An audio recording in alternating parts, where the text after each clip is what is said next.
Il est 6h du matin sur le bivouac. Comme tous les jours, les marathoniens se préparent à affronter les dunes, oueds et autres cailloux. Petite différence tout de même, cette journée s'annonce longue, très longue.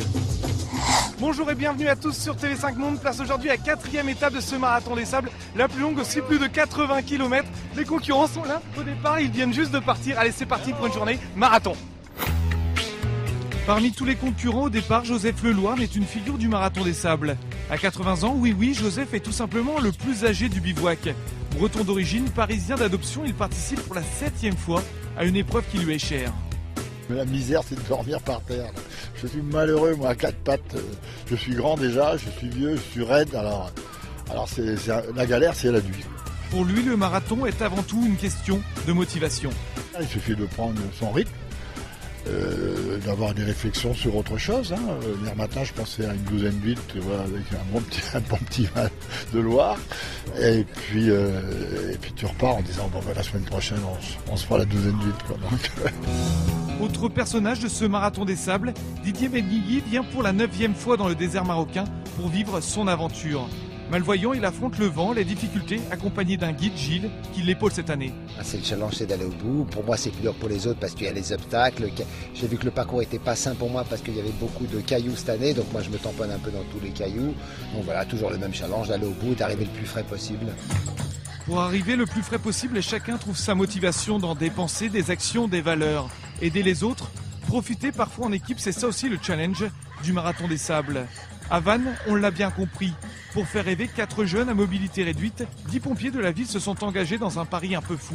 Traverser le désert avec tour à tour un des enfants à bord, on appelle ça le partage. Des moments difficiles, nous on va les vivre pendant une semaine et les enfants le vivent tout au long de l'année. Donc on va prendre sur nous et on va passer ces moments-là avec que du plaisir.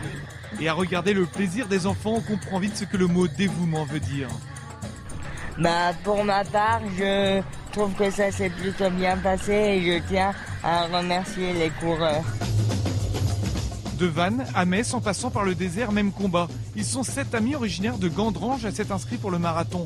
Leur but, aider Michel, 22 ans, myopathe, à acheter un nouveau fauteuil. La dernière, on l'a déjà vécu pour un autre gamin qui s'appelait Quentin. Et c'est vrai que quand on est dans des efforts comme les 82 km ou même tout au long de l'étape, on pense à lui et ça nous permet de boucler les étapes. Les 82 km, justement, c'est le défi incroyable de la 4e étape de ce marathon des sables. 81,5 km exactement entre El March et le Djebel Emrayer, soit près de 2 marathons à parcourir. Alors forcément, à l'approche de l'étape, c'est un peu l'inconnu. Même les spécialistes de trail, comme Karine Bayet, 3e pour le moment, restent perplexes.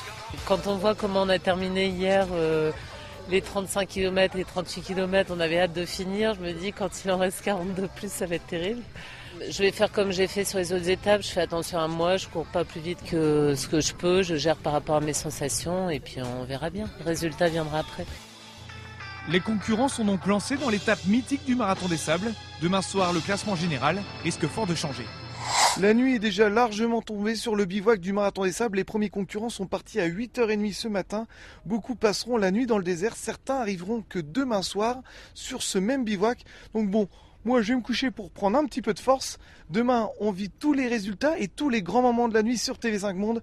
Allez, à demain les aventuriers. Bonne nuit.